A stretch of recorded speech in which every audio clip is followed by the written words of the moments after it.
ordering that Kilmar Abrego Garcia be released from a federal Pennsylvania detention center by 5 o'clock today. Now, as you know, this case has been dragging on for months, and the judge didn't just order Abrego Garcia's immediate release. She issued a sharply worded ruling saying that federal authorities had misled the court and detained Abrego Garcia without any legal authority. Just after the news broke here today, Fox 5 spoke exclusively with Kilmar Abrego Garcia's attorney. The court ordered that he be released by 5 p.m. And he's finally going to be reunited with his family.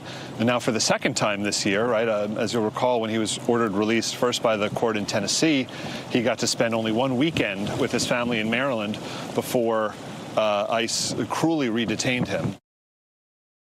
Now, Fitz, you've spoken with two members of Congress who traveled to El Salvador when Abrego Garcia was being held there. What are they telling you? Well, Shamari, as you might expect, opinions are flying about this ruling today. The Federation for Immigration Enforcement, a conservative group, said that they believe that the judge in this case was creating policy, not issuing a ruling. The Homeland Security Department made it clear they're going to continue to fight this battle. However, Maryland Senator Chris Van Hollen and Congressman Glenn Ivey, who both, yes, did go down to El Salvador when Abrego Garcia was being held there, say they believe that the judge ruled correctly in this case. But what they also said, Shamari, is this isn't over yet. Remember, Kilmar Abrego Garcia is not only facing that immigration case here in Maryland, he's also facing a criminal case out in Tennessee where he's facing federal human trafficking charges. So while this is a milestone, this is by no means the end of this road. All right. Thank you, Fitz. U.S. senators clashing on Capitol Hill today over National Guard deployments. Republicans defending the need for a National Guard to fight what they call, quote, lawlessness. Democrats on the other side, though, of the aisle arguing the deployments are an abuse of military power and say they violate states' rights. You're not committing that National Guardsmen will not be moved under Title X status into a different state to perform law enforcement functions. Whatever would come into our office and policy, I commit that that would absolutely go through the Office of General Counsel to make sure that whatever we are doing is 100% legal under the law. The National Guard will remain in the district for now. An appeals court paused a lower court's ruling that would have ended Guard deployment here today. President Trump has called for more troops in the district, this after last month's shooting of 2 West Virginia Guard members. Well, the Senate blocked 2 partisan bills that aim to address health care premiums, which are set to soar for millions of Americans at the start of the new year. Senators rejected a Democratic bill to extend Affordable Care Act subsidies for 3 years. The Republican alternative that would have created new health savings accounts was also rejected. Republicans owned every bit of it because of the way they voted today. Shameful. Shame on them. Republicans are focused on putting more money into people's pockets. Now, the House will vote on the bipartisan proposals in a matter of days after the sponsors went around the GOP leadership team, which has yet to reveal its own plan. Disruptions of congressional business is a violation of law, is a criminal offense under federal law. Also happening on the Hill today, protesters interrupting Homeland Security Secretary Kristi Noem as she appeared before a worldwide threats hearing on Capitol Hill. She was grilled by Democrats over mass deportations, ongoing U.S. strikes against alleged drug smuggling boats, and also threats of drones at the FIFA World Cup and Olympics. Noem defended the Trump administration's policies. You haven't been telling us the truth. We are doing our targeted enforcement operations against criminal illegal aliens. Individuals that are in that area may be detained until we verify who they are, and then they are released. Noem is also facing a potential contempt charge for possibly defying a federal judge's order on migrant flights to El Salvador. She left in the middle of the hearing, saying that she had another meeting to go to. The man accused of killing Turning Point USA founder Charlie Kirk makes his first in-person court appearance. 22-year-old Tyler Robinson's lawyers are looking to bar cameras inside the courtroom, fearing a media frenzy could interfere with his right to a fair trial. Robinson is charged with aggravated murder in the September shooting on campus at Utah Valley University. A group of news organizations are pushing to preserve media access throughout the trial. A gruesome discovery in Fairfax County today. A man's body was found floating in a lake. Police tell Fox 5 that body was found this morning. It was about 15 to 20 feet from the shoreline on Lakeside View Drive. This is in the Seven Corners area. The man's identity was not released. Investigators now trying to figure out how he died. We have no evidence to indicate that there's anything other than a death investigation at this point. We have no missing people in this area that would be unrecovered or anything like that. So over the next few hours, it's going to take a little bit to determine exactly what we have. But right now, there's no foul play suspected at this point, or no evidence to support that. This is still a developing story, so we will continue to keep you updated as we get more information. Montgomery County school officials are set to hold a public hearing tonight, taking center stage a continued battle over new school boundary options for the upcoming Crown High and Woodward High schools. After tonight's hearing, the superintendent of MCPS is expected to give his recommendation in January. Then in March, the school board expected to vote on the recommendation. Our Sydney Persing will have much more this evening, starting at 6 right here on Fox 5. New accreditation rules in the state of Virginia impacting high schools in Prince William County. The county's public schools receiving a conditionally accredited label. Now, the school district calls the rating misleading, and now they're fighting back. Fox 5's Julie Donaldson is live now with more on what's behind this change. Julie. Yeah, Angie and Shomari. Well, this year, the Virginia Department of Education, they rolled out a new accountability system, something that they've not done before. It's one that separates school accreditation from overall performance. Now, under this new model, all 13 high schools in Prince William County, they fell short. Now, it is the first time ever that the county's high schools were marked conditionally accredited after failing to meet one new requirement, offering certificates of program completion for students who do not meet the criteria for a diploma. In a news release, the school board says that they have never offered those certificates as they do not want to lower graduation expectations. Now, the district says that they don't believe that they should be punished for refusing to offer what they call a lower standard, especially with graduation rates approaching 100%. The issue here becomes that there's a lot of pressure on teachers to make sure that kids pass the standardized tests, which technically they'll say it's not just about the tests, right? It's about measures X, Y, and Z in order for student outcomes to prove that a school deserves accreditation. But just like we saw with No Child Left Behind back during the Bush administration, teachers feel very, very constrained by that because they want to be able to invest in building a whole person, an individual, and teaching soft skills, and not feeling like their value as a teacher and the student's value is solely limited to what's on a piece of paper.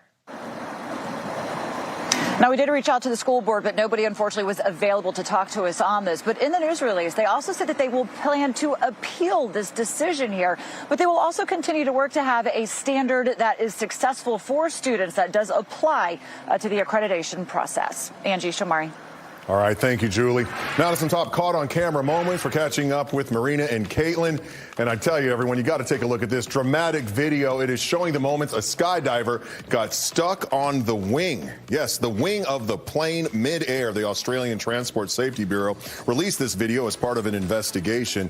Now, the jump was part of an event where experienced parachutists completed large group formations. While hanging from the plane, well, this man was able to cut himself free with a knife, sending himself into free fall. He released his main parachute and landed safely. That's good. He suffered minor injuries. He's going to be okay. According to the report, the aircraft was not loaded properly. Man. Won't catch me doing this. Not at all. Not loaded properly. Yeah, not loaded properly. Okay. Well, at least he was able to, to be sucked out.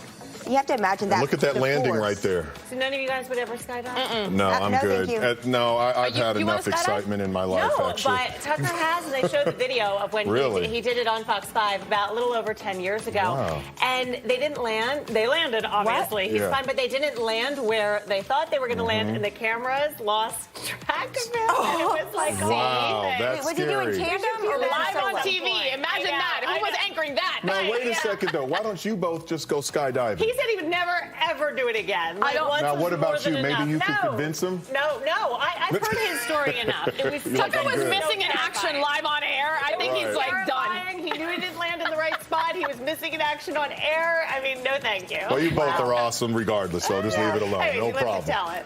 Okay, well, get this. A delivery driver in Indiana is in hot water now for allegedly pepper spraying a customer's food. Wow. Look at this video. Are you serious? The DoorDash driver sprayed does something that? at that Arby's bag she just dropped off at the door. The Indiana homeowner says that he checked the security camera. That's what he saw. Because his wife started eating the food. Then she starts gasping. She's choking. Oh, my Then goodness. she's throwing up. The driver's not been charged, but investigators say that she could face a felony. She should. She could But be why? careful. But what is the now? You know, what is the motive?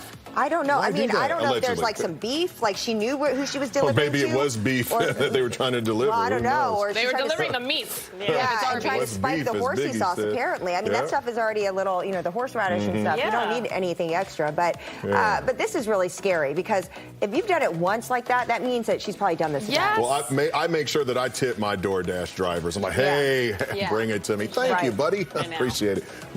All right, guys, still to come in trending. They gave our Walkmans life, and now they're trendy once again. Why cassettes are making a comeback amongst the new generation. And later, a passenger at Dulles is in the hospital after getting stuck in the baggage claim equipment. Can you believe it? Well, we're learning about how they got there and how crews were able to save them. An automated train could soon be expanded to the entire metro system. Details on the latest plan from WMATA. But how about that snow? I know. We are tracking a snow chance, you guys, as we get into the weekend. So when, where, exact timing and placement. Emphasis on the weekend. So we'll talk all about that. Hour by hour forecast coming up after the break. You don't give up. I won't give up. You don't give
Okay, guys, Marina is here, and it's Thursday. Okay. What are we talking about? Cassette tapes, they're making a comeback in the Oh. U.S. Cassette sales up 204% in just the first quarter of the year.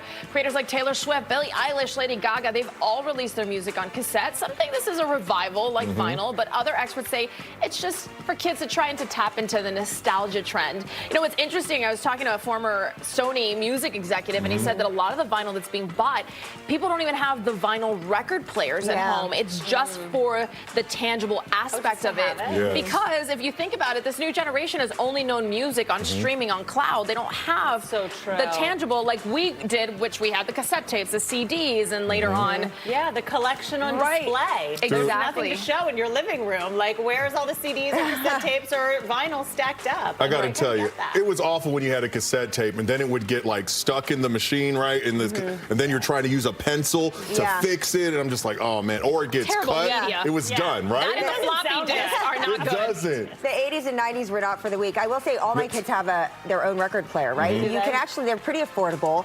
But my eldest, she's 15, she did put all of her, she had a display. So she had these acrylic displays of all the albums, and it was just like a wall of albums, which was kind of cool. It was like her poster.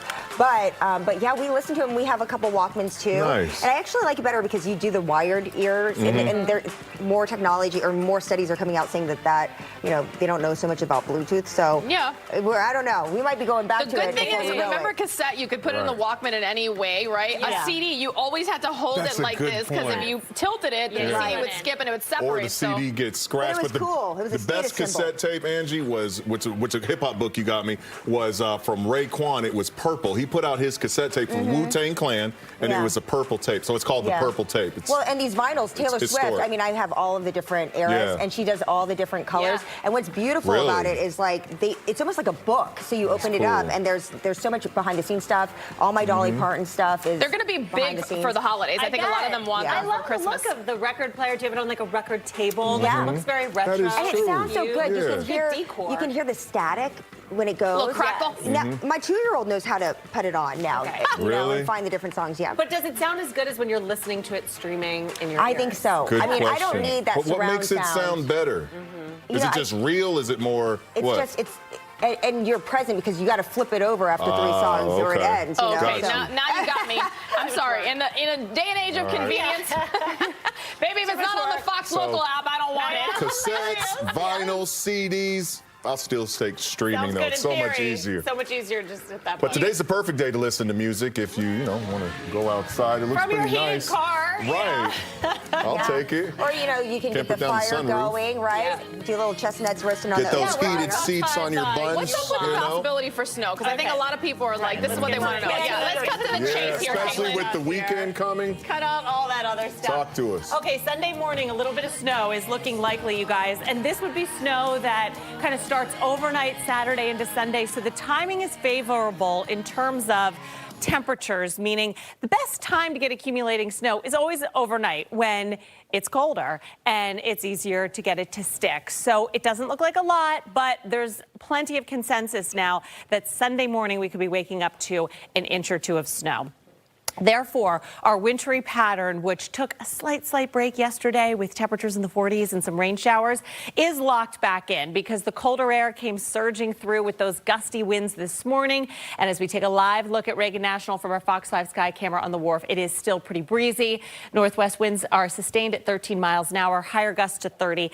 38 degrees at Reagan National and dew point at 12. So that is a dry Arctic air mass that's overhead. Temperatures have been dropping over the past couple of hours. It's 35 in Baltimore, 34 in Frederick, 36 at Dulles, 40 in Quantico, Leonardtown, and 42 in Fredericksburg. There are some snow showers on the map right now. They're just far off to our north and west, central West Virginia, western Pennsylvania. None of this is really going to make it here locally. As that front came through earlier this morning, there were a few flurries spotted. So I guess you can never really roll out just a flurry flying around. But accumulating snow not in the cards tonight or tomorrow, because this is our next clipper diving southward from Iowa through Illinois. But this will track just off to our south and west, meaning tomorrow, while cloudy and cold, will be a snow-free day. Evening forecast, skies are clearing, temperatures are falling fast, and we are down into the 20s, sub-freezing numbers for tomorrow morning. For your Friday, yes, that clipper is just to the south and west. At the most, we would see a flurry in central Virginia. Otherwise, we're talking about continued cold with high temperatures only in the upper 30s. So there's your high for tomorrow, 39 degrees. As we look ahead to the weekend, Saturday's dry, no issues all day. Late Saturday night, like midnight, maybe a little mixed precip to start, but that should turn to a band of snow early Sunday. Could be waking up to the white stuff before we clear out on another very cold day. I'll show you the weekend futurecast coming up. Angie, back over to you. All right, looking forward to that. Thank you, Caitlin. Still to come also, the NTSB releasing its final report on that tragic Francis Scott Key Bridge collapse. The mishaps officials say likely caused the crash. Then at 5, many Virginia families are still feeling the impacts of Hurricane Helene, but a new research project could help. We'll be right back. Lovely at the top, private destination. Sipping on the rocks, only we with us. It's kind of love dangerous when it's nothing else to lose. So don't make me wild out. Got 99 problem, wish one more. 50 feet, get you touch, get your front.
Welcome back. The NTSB releases its final report on the cause of the crash that destroyed Baltimore's Key Bridge. Investigators say a signal wire on board the ship was installed in the wrong place and mislabeled, preventing it from properly connecting to the circuit breaker. That led to a power blackout and the crew losing control of the ship. 6 construction workers died in the collapse. The report also notes a lack of communication to warn those workers to evacuate the bridge, and there had been no assessment of the bridge's vulnerabilities.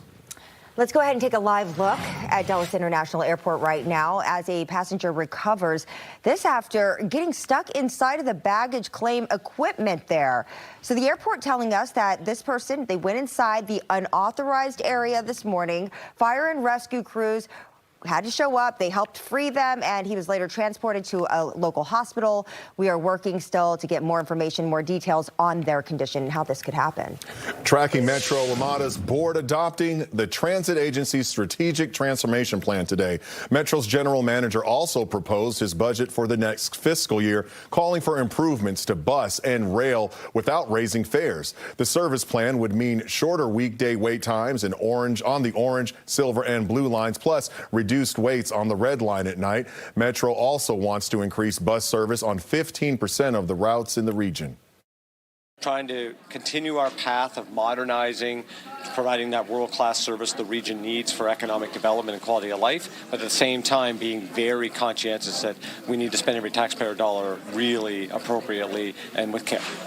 Now, there will be public hearings starting in February. The final budget will be approved in April. Well, still ahead, senators are pushing for more legislative changes to a bill that they say will put the lives of DCA passengers at risk. Plus, we're hearing the voice of the mother accused of killing her 2 kids for the first time in over a decade. Our Bob Barnard has more on this major development. Bob? Yeah, hey there, guys. This was Catherine Hoggle's voice in recorded phone calls from the Montgomery County Jail last summer. Part of the evidence used to declare her competent to stand trial for murdering her 2 children 11 years ago. You'll hear Catherine's voice when Fox 5 at 4 comes right back.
And rallies. Top stories are following at 4:30. An investigation is happening right now in Frederick County after a teacher is accused of inappropriate conduct. Yesterday, officials from Jameswood High School in Winchester, Virginia, sent a letter to parents saying that they received reports that a staff member may have engaged in an inappropriate relationship with a student. That teacher has since been fired. Their identity has also not been released. An update in the case of a man accused of stealing a woman's car before hitting and killing her with it. Jose Aguilar Martinez's guilty plea on a first-degree felony murder charge was accepted today. This case goes back to last year when he carjacked Melody Waldecker at Town Center Plaza in Sterling. She died at the scene, and Martinez was caught shortly after. He will be sentenced in March. March. Tents set up near Union Station by a group of anti-Trump protesters were officially removed. The tents taken down overnight after U.S. Park Police told the group that they needed to clear the area. The group refused an alternate site at Stanton Park and also questioned the timing of the clearance. They argued that they had a First Amendment right to stay there. They've been there camping out since late summer. For the first time today, we're hearing the voice of accused killer Katherine Hogle. She's the Maryland mother charged with murdering her 2 kids 11 years ago. Hogle was just found to be competent to stand trial. That had never happened before. Fox 5's Bob Barnard is once again joining us live from Rockville with a new update to this story. Hi, Bob. Hey there, Angie and Shamari. A circuit court judge here in Montgomery County, as we told you yesterday, has cleared the way for Katherine Hogle to finally go on trial for murder. He declared that, look, she is no longer incompetent to aid in her defense. He based his decision in part on recorded phone calls that Katherine made from the Montgomery County Jail last summer. How are you today? I'm fine. I had a visit this morning, and I didn't have to go to medical for my medicine because when I got to the unit, they were here. I was worried I was going to have to go to medical and then sit there for a while, and it worked out perfectly. Katherine Hogle is speaking with her mother, Lindsay, over the phone from jail. I told you the medications that I take, you can release it if you want. What do you mean release it? I'm sure you know some press people. Anonymously, of course. It's the first time we're hearing extensively from the Montgomery County woman accused of murdering her 2 youngest children, Sarah and Jacob Hogle, in September 2014. The audio recordings played in court this week as evidence Katherine is competent to stand trial. Oh, tell us about delivering Jacob. Oh, tell us about this. Tell us about that. Everything. All right, I gotta go. All right, love you. Love you. Bye. I spoke with Katherine with full knowledge that it was going to be repeated, that it was going to be recorded, and she knew that. And that's why I get in trouble a lot. I'm going to push the envelope until I get the answer that I want. I want to know what happened to Sarah and Jacob. Katherine Hogle suffers from schizophrenia and by law must be capable of assisting in her defense. Judge James Bonifant this week reversing a decision he made 3 years ago when dismissing the original murder charges, determining Katherine Hogle is now mentally stable enough to go to trial. I think Judge Bonifant's analysis was absolutely spot on. Montgomery County State's Attorney John McCarthy also used as evidence hundreds of text messages from Hogle, including this one: "My secret for navigating my many different environments is I'm a chameleon. Psych." Those text messages and those phone calls told us what the functioning ability of Katherine Hogle is right now. I've been trying to get these papers to Belton, and they got intercepted by the police, and then they got intercepted by you, and I'm just trying to still get these papers to Belton. Is it something urgent that you need to get to him? Yes, while he's still my attorney. Do I agree that she has made progress? Yes. Katherine has been forthright, honest, done everything that every doctor has ever asked her to do since 2014. She has not malingered. She has not. She has tried to get better. Katherine Hogle is due back in court here in Rockville for a status hearing in 2 weeks. A date for her murder trial has not yet been set. Guys. Thank you, Bob. The husband of missing D.C. realtor Anna Walsh will not testify in his own defense as his trial continues in Massachusetts for her murder. Brian Walsh's defense resting today without calling any witnesses. Walsh denies killing his wife, but he did plead guilty to misleading police and disposing of her body. Closing arguments are expected tomorrow. Senators on both sides of the aisle agreeing today that changes must be made to a defense bill that would allow the military to operate the same way as it did before the deadly mid-air collision in D.C. The House advancing the legislation yesterday. 2 amendments were filed today to replace the helicopter safety provisions with a bill introduced last summer to strengthen the requirements. We know national is dangerous. Tim Kaine and I have fought for years saying don't continue to cram more flights in.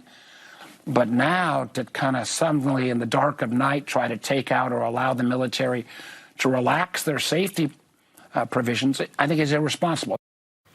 NTSB Chairwoman Jennifer Homendy is also not on board, telling Fox 5 that if that bill passes, she cannot guarantee safety in D.C.'s airspace. Still to come, everybody.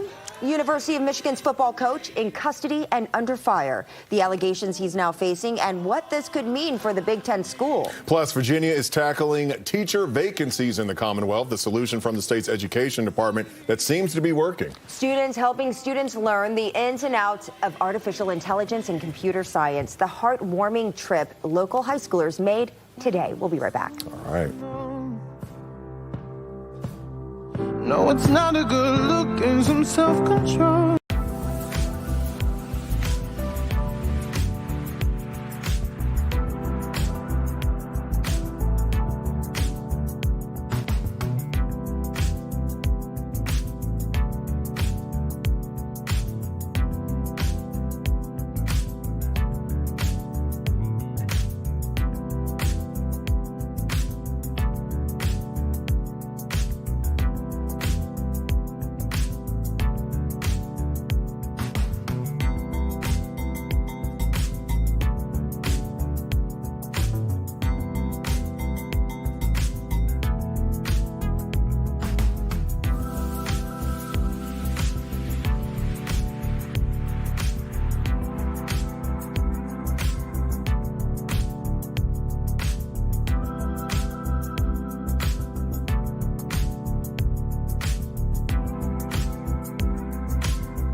Welcome back. Virginia is continuing a positive trend in its classrooms. A new report by the state's Department of Education says the third consecutive year Virginia has lowered statewide teaching vacancies. That's a result of adding more full-time teachers who have seen pay raises. Data shows since 2023, there's been a nearly 36% drop in teacher vacancies in Virginia.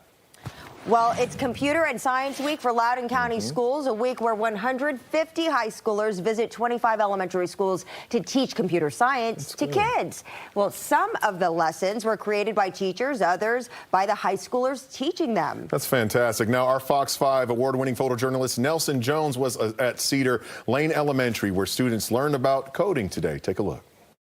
All right, so you guys are going to need to get your computers out and go into LCPS Go, all right? Then we'll tell you where to go from there. That I think they enjoy the most about it is they can kind of create their own path. There's no set directions. There are always options and ways that they can change and adapt and make it their own. So this is what it should be looking like for you. So we're going to have the coding blocks over there. Think of a career name, and that's what you're going to animate in your thing, okay? Yeah, this is just an example of what you could do, but there are so many things you could do with coding. Ooh, this is cool. I think it's fun to see, like, there's so many different things you can do with coding, stuff like that. It's cool to, like, experiment with everything that you can do. And give a thumbs up when you're done with the whole word, okay? With the technology we have with the Chromebooks, it definitely makes engagement much different than it was when I was in school, I'm sure, than when you were in school. It brings challenges, but it also with it brings so many opportunities for ways that kids can get engaged with their learning. I don't know what to do. I feel like something's missing, but nothing is missing. To code the next letter, you're going to want to go back to where you clicked on the first letter and click the next one so it's blue like this, okay? I like to create and like make things different from others. And you can drag the letters so you can see like the word that you're spelling too. They're hearing it from the high schoolers, people that they look up to, that they aspire to be like one day. It motivates them. Yeah, you're going to want to click this button right here, okay? Yeah, you can do a city. Maybe your one. I like it. Nice. Beautiful, Michael. All right, do you need help picking background? Yeah, what's your career? Chef? Oh, that's a good one. It's like a kitchen.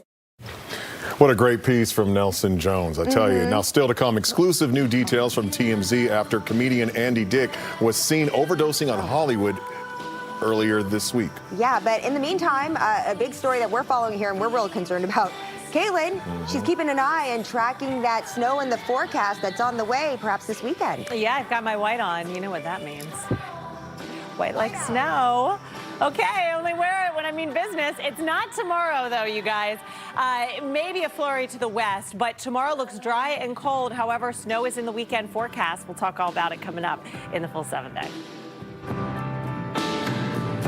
We could light a bunch of candles and dance around.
NASCAR is settling a federal antitrust lawsuit filed by Michael Jordan's racing company. The lawsuit by Jordan's racing team and Front Row Motorsports says NASCAR restricts fair competition. The financial side of the settlement is not public, but NASCAR gave up some power to renegotiate charters required by teams for Cup Series races. By settling, NASCAR also avoids having to comply with a ruling imposed by a judge.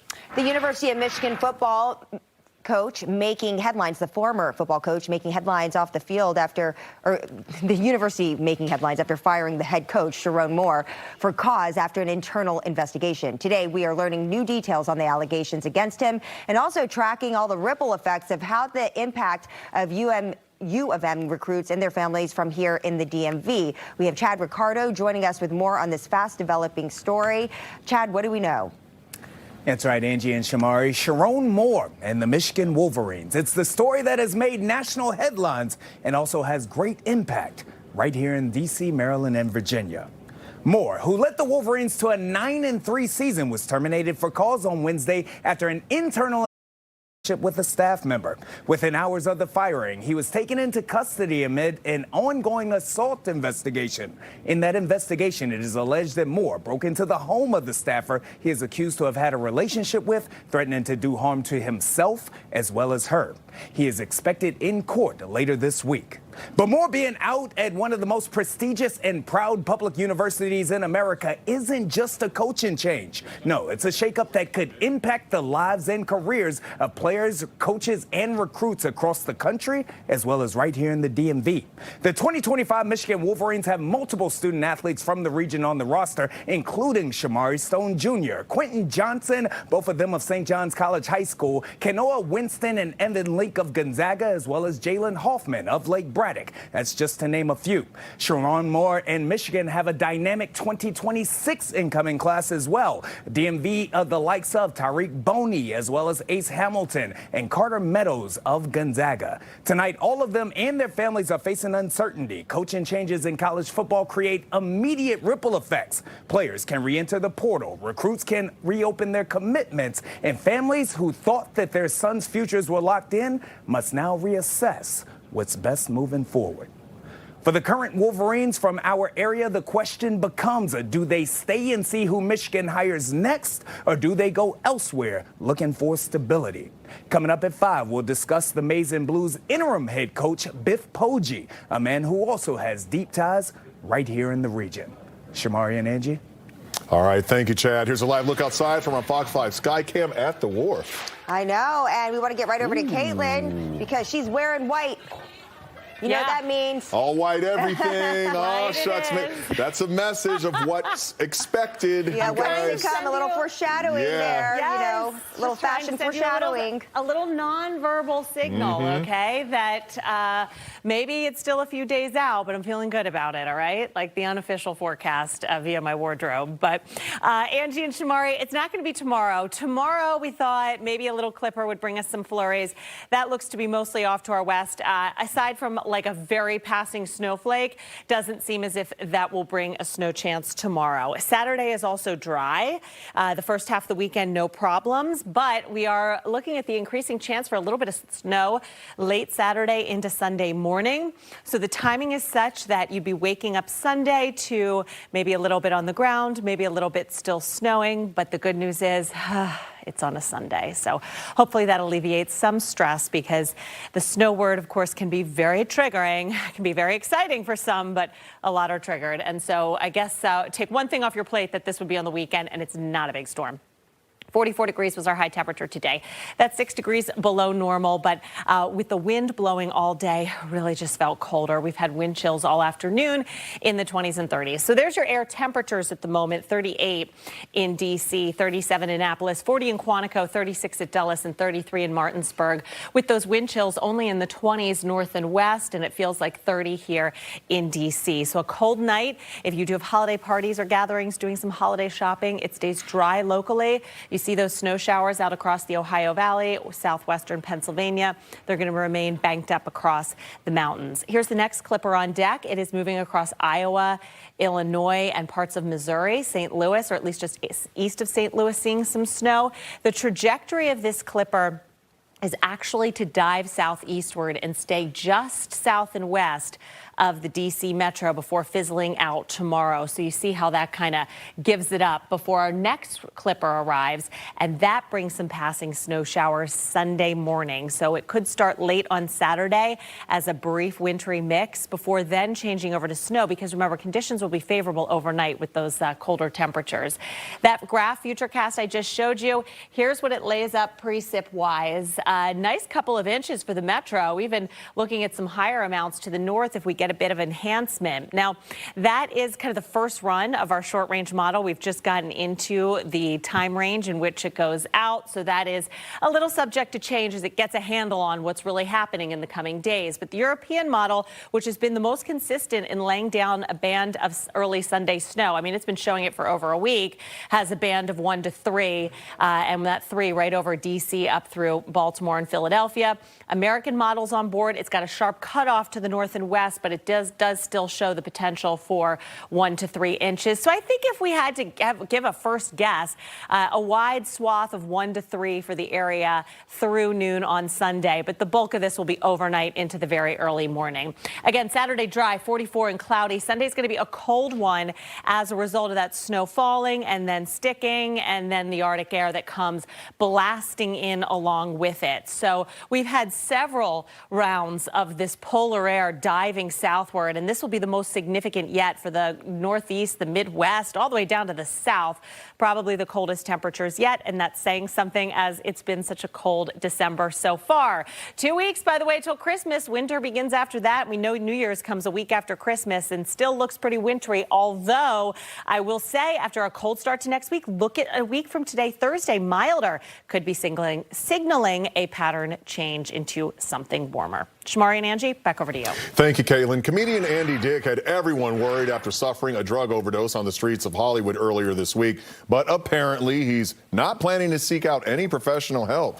TMZ is all over this story. Michael Babcock, we've done stories about celebrities who either have substance or alcohol or drug abuse, and they say, you know what, this is a wake-up call. You know, I want to get my life in order. I want to go to rehab, but that's not the case here. Hey, Shamari. Yeah, unfortunately, it's not. And I think a lot of Andy Dick fans hope that it would be. I mean, you watched that video from Tuesday, and that was broad daylight in Hollywood in Southern California. And he was in a really bad way. He was having a medical crisis. And if not for the help of people who were around him, I don't know what the outcome would have been here, or if Andy Dick would still be with us. It was that serious. The next day, though, Shamari, he invites us to his home, or at least the place that he's staying. And he says, no, I'm not going to rehab. No plans. Just essentially he says he had some bad drugs, and I don't think there's any plan to change things. And I know people that are fans of his, but people who are family members of his and care about him, they are so desperate to get him help. But at the same time, what do you do if he says he doesn't need help and he's not willing to take it?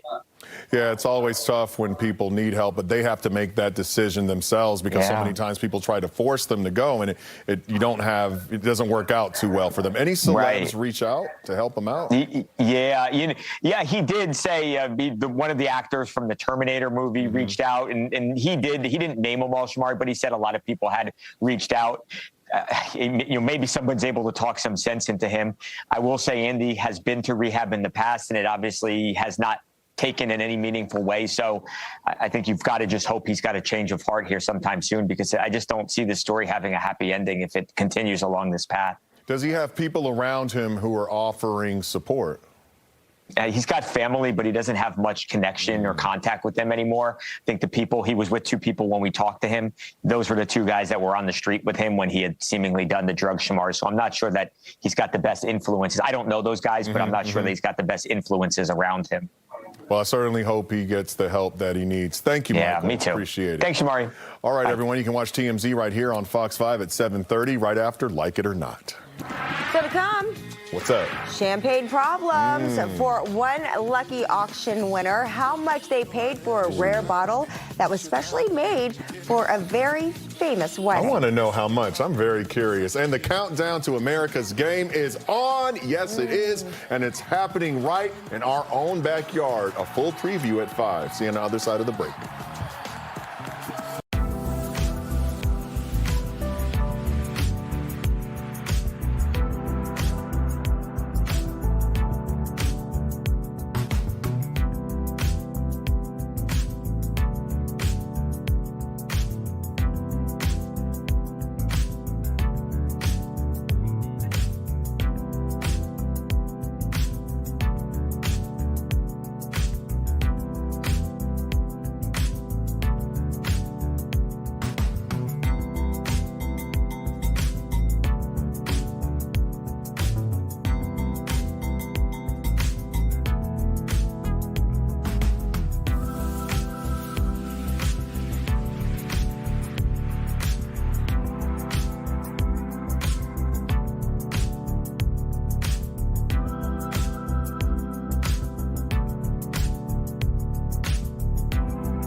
Time now for the feed at 4. Mike Lindell, a vocal supporter of President Trump and more commonly known to TV viewers as the My Pillow guy, has officially entered the race for Minnesota governor. He, along with Minnesota House Speaker Lisa DeMuth and former MMA fighter Brad Kohler, are hoping to win the Republican nomination to challenge Democratic incumbent Governor Tim Walz.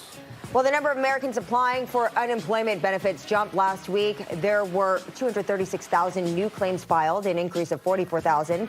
However, there's a sign people are coming off long-term unemployment. Continuing claims declined to 1.8 million. The architects of AI have been named Time Magazine's Person of the Year for 2025, reflecting the massive rise of artificial intelligence we've seen over the past year. The back cover shows the industry's top figures, including Elon Musk, NVIDIA CEO Jensen Huang, and OpenAI CEO Sam Altman, and others. Well, a rare bottle of Dom Perignon champagne that was specially produced for the 1981 wedding of Prince Charles and Lady Diana sold at auction for nearly $60,000. Wow. A wine expert at the auction house saying that only a dozen of these bottles were made and were meant to be opened actually on the wedding day. No one knows actually what happened to the other bottles, but I'm going to guess someone drank them. I wonder how it tastes. We'll have to see. Your News at 5 starts right now. Tonight at 5, Abrego Garcia ordered released by a Maryland judge just as the Trump administration faces new pushback over its immigration crackdown. For the first time in more than a decade, Katherine Hochul is cleared to face murder charges. Tonight, the phone calls that helped sway the judge are now public. And a day after being fired and detained, former Michigan head football coach is still not charged, but now there's a court appearance on the books. Plus, thanks to new state rules, all public high schools in one local school district are hit with a brand new rating. Leaders argue it doesn't reflect reality. That's all straight ahead, but we start the 5 o'clock hour with a big story. A federal judge in Maryland orders Abrego Garcia to be released from detention, a major setback for the Trump administration's efforts to have him deported. The Salvadoran man is at the center of a bitter legal fight over his status. Fox 5's Tom Fitzgerald live at the federal courthouse in Greenbelt tonight. Fitz, you spoke with his attorney. Any word on when this could happen? Oh, good evening. Judge Paula Inez ruled that Immigration and Customs Enforcement had no legal basis to detain Abrego Garcia, and as such, an appointed decision, she is ordering that he be released tonight. Now, this case, as you know, has dragged on for months, and the judge didn't just order that Abrego Garcia be released. She also sharply criticized the federal government, saying that federal officials, in her words, misled the court and detained Abrego Garcia without legal basis. Today, Fox 5 spoke exclusively with Abrego Garcia's attorney and United States Senator Chris Van Hollen, who both say this case is not over yet. It'll be interesting to see what they do next. Whether they appeal, whether they try to re-arrest him tomorrow morning. The fight isn't over, but this is a very, very important step. I've always said this is about more than one person. It really is about the rule of law, because if you can violate his rights, you can violate the rights of anybody in America.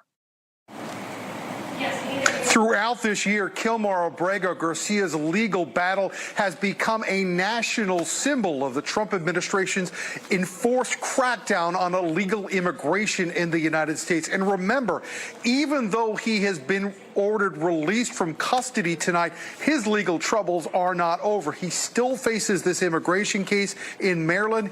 He still faces criminal charges in Tennessee. Now, supporters of the Trump administration argue they believe the judge here is creating policy and that this ruling, they say, was a mistake. Immigration attorneys say, in their opinion, the judge followed the law. He has charges for human smuggling or human trafficking pending against him in Tennessee.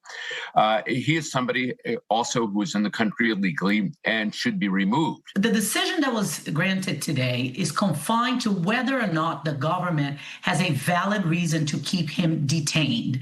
And the judge basically said, I don't have a reason to keep Mr. Abrego Garcia in detention. Meanwhile, the Department of Homeland Security tonight blasting this judge's ruling, writing, quote, this order lacks any valid legal basis and we will continue to fight this tooth and nail. We're live in Greenville tonight. Send it back to you.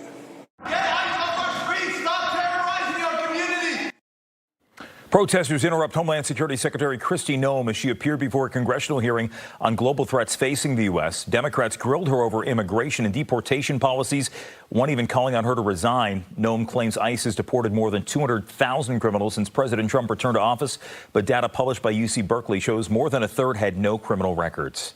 She's got a lot of explaining to do about why she's not just going after the, quote, worst of the worst, which we all agree on. She's also been deporting and detaining U.S. citizens. We are doing our targeted enforcement operations against criminal illegal aliens. Individuals that are in that area may be detained until we verify who they are, and then they are released. Noem was confronted by a video midway through that hearing of a U.S. Army veteran who was deported to Korea. She left in the middle of the hearing saying she had another meeting to attend. Noem is also facing a potential contempt charge for potentially defying a federal judge's order on migrant flights to El Salvador. And all of that comes after Homeland Security signed a deal with Daedalus Aviation to buy 6 Boeing 737 jets for more deportation flights. The price tag, more than $140 million. DHS claims the deal will save taxpayers nearly $300 million. Senators clashing on Capitol Hill today over National Guard deployments. Republicans defending the need for the Guard and the troops in certain regions, mostly Democratic cities, fighting what they call, quote, lawlessness. Democrats maintain the deployments are an abuse of military power, arguing they violate states' rights and are costing taxpayers millions of dollars. What kind of assessment done by whom as to what the impact of these deployments are on our readiness and other questions that should be of significance? In the department, we are constantly assessing all costs related to these deployments, readiness costs, fiscal costs, and I can say without a shadow of a doubt, this is not having a negative effect. An appeals court pausing a lower court's ruling that would have forced D.C.'s Guard deployment to end today. President Trump has called for more troops in the district after last month's shooting of 2 West Virginia Guard members. An update now out of Union Station after an encampment of anti-Trump protesters were removed following orders from U.S. Park Police. The group refused an alternative site at Stanton Park and questioned the timing of the clearance, arguing their First Amendment rights allowed them to stay. The group had been camped there since late summer. In the Senate, dueling health care bills failed today, with millions of Americans set to see higher insurance costs in the new year. Senators rejected a Democratic bill to extend those ACA subsidies for 3 years, also blocked a Republican alternative that would have instead created new health savings accounts. We can't get to yes unless the president gets involved. That's really the bottom line here. To not put one forward is idiotic. It is not only wrong legislatively, it is stupid politically. Now, the House may vote on bipartisan proposals in a matter of days after sponsors win around the Republican leadership team, which has yet to reveal its own plan. All right, let's get you outside, give you a live look right now from our sky cam over at Reagan National with a spectacular sunset on this Thursday. But again, much colder temperatures today. Yeah, well, I mean, you take what you can get. I mean, it's a nice bright shot, at least at this hour, because we're not used to seeing any sun in the 5 o'clock hour these days. Caitlin's here with a look at that forecast. No, Mike's here with a look at that forecast. Caitlin will be here, but we're going to go with you right now. Caitlin will be here in just a little bit. I know more people look forward to that than this, but you got to deal with me for at least the next 15 minutes. 44 degrees outside this afternoon, 6 degrees below the seasonal average today. Again, another cold one. We've been stacking them together since the Thanksgiving holiday here in D.C. Outside tonight, temperatures already falling off those daytime highs. We're down to 36 at Reagan, Dulles 34, BWI, Thurgood Marshall 33. Skies mostly clear out there, and that wind has just been brutal today. It hasn't been extreme in terms of like strong enough to cause damage or anything like that, but just you step outside on a cold day and those winds are hitting you 10 to 15 miles per hour sustained. We've had gusts 20 to 25 today. Yeah, that'll cut you pretty deep there if you're not wearing those extra layers. So just be warned. Breezy conditions, while they will get better through the night, going to linger around here for the next few hours. Snow showers off to the north and west. Some of our northwest zones may get some flurries out of that, but nothing substantial. Tonight's planner, a cold one. Temperatures diving through the 30s, and many of us heading for the 20s during the overnight hours tonight. So expect a cold start to your morning on Friday. 39 degrees. Chance of a couple of snow flurries. Best chance is going to be down to the south and to the west of D.C. Can't completely rule right out here in Washington, but even if you get one, it's not going to be that big of a deal. Now, the weekend, better chance for accumulating snow. We'll take you through that scenario coming up in about 10 more minutes. Guys? New accreditation rules in Virginia have put Prince William County high schools under an entire new name. It is called conditionally accredited, and leaders believe it's misleading and will hurt students. Julie Donaldson's on the story. She's live in Manassas tonight to explain what it really all means. Hi, Julie. Hey, Jim and Marina. Now, this year, the Virginia Department of Education, they rolled out a new accountability system for schools. Now, it separates overall student performance from the accreditation process. Now, under this new program and under the way that they're doing this now, all 13 high schools in Prince William County, well, they fell short. Now, it is the first time ever that the county's high schools were marked conditionally accredited after failing to meet one new requirement, and that is offering certificates of program completion for students who do not meet the criteria for a diploma. Now, in a news release, the school board says that they have never offered those certificates as they do not want to lower graduation expectations. The district says that they do not believe that they should be punished for refusing to offer what they call a lower standard, especially with graduation rates approaching 100%. It basically says the only things that are valued in order for you to be valuable as a school are stuff that's on this black and white piece of paper that the kids are taking, right? You don't see the school as something that's creating individuals. You see the school as creating like numbers, like students that are numbers, just to be able to pass an arbitrary test. Now, while members of the school board were unavailable to talk to us in their news release, they say that they will continue to meet the standards of the accreditation process in order to have success for the students, but that they will appeal the state's decision on this. Jim, Marina. Julie, thank you. Meanwhile, Montgomery County school officials now holding a public hearing this evening over new school boundary options. Taking center stage, talks over the upcoming Crown High School and Woodward High Schools. A live look right now at the meeting with a number of speakers, including students. Following tonight's hearing, the superintendent of MCPS is expected to give his recommendations in January. Then in March, the school board expected to vote on those recommendations. Boundary options or boundary studies are always really difficult because it's hard to please anyone if people don't want to move schools, which is understandable. Our Sydney Persing will have much more tonight, starting at 6 p.m. right here on Fox 5. Still to come, a murder investigation in a quiet Virginia neighborhood. And in Maryland, Bob Barnard back on the Hoggle case tonight. Bob? Yeah, hey, Marina and Jim. We know her name, we've seen her picture, but tonight we're hearing the voice of Katherine Hoggle for the very first time. She's the Maryland mother accused of murdering her 2 children 11 years ago. The story when we come back, Marina. Bob, thank you. And later, Michigan's fired coach remains in jail as prosecutors weigh charges. What we're learning about tomorrow's arraignment.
Tonight, for the first time, the voice of accused killer Catherine Hoggle. She's the Maryland mother charged with murdering her 2 kids 11 years ago.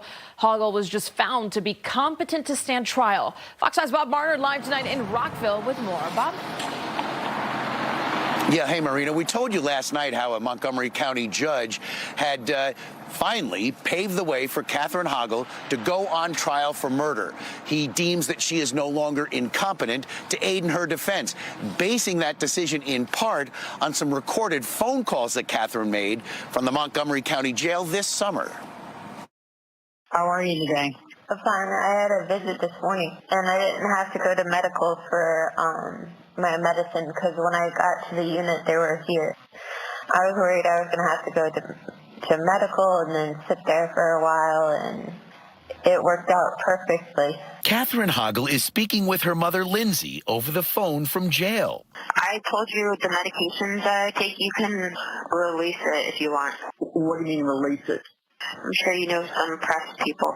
Anonymously, of course. It's the first time we're hearing extensively from the Montgomery County woman accused of murdering her 2 youngest children, Sarah and Jacob Hoggle, in September 2014. The audio recordings played in court this week as evidence Catherine is competent to stand trial. Oh, tell us about delivering Jacob. Oh, tell us about this. Tell us about that. Everything. All right, I gotta go. All right, love you. Love you. Bye. I spoke with Catherine with full knowledge that it was going to be repeated, that it was going to be recorded, and she knew that. And that's why I get in trouble a lot. I'm going to push the envelope until I get the answer that I want. I want to know what happened to Sarah and Jacob. Catherine Hoggle suffers from schizophrenia and by law must be capable of assisting in her defense. Judge James Bonifant this week reversing a decision he made 3 years ago when dismissing the original murder charges, determining Catherine Hoggle is now mentally stable enough to go to trial. I think Judge Bonifant's analysis was absolutely spot on. Montgomery County State's Attorney John McCarthy also used as evidence hundreds of text messages from Hoggle, including this one: "My secret for navigating my many different environments is I'm a chameleon. Psych." Those text messages and those phone calls told us what the functioning ability of Catherine Hoggle is right now. I've been trying to get these papers to Belton, and they got intercepted by the police, and then they got intercepted by you, and I'm just trying to still get these papers to Belton. Is it something urgent that you need to get to him? Yes, while he's still my attorney. Do I agree that she has made progress? Yes. Catherine has been forthright, honest, done everything that every doctor has ever asked her to do since 2014. She has not malingered. She has tried to get better.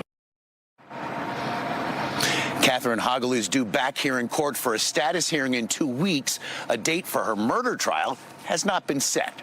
Guys?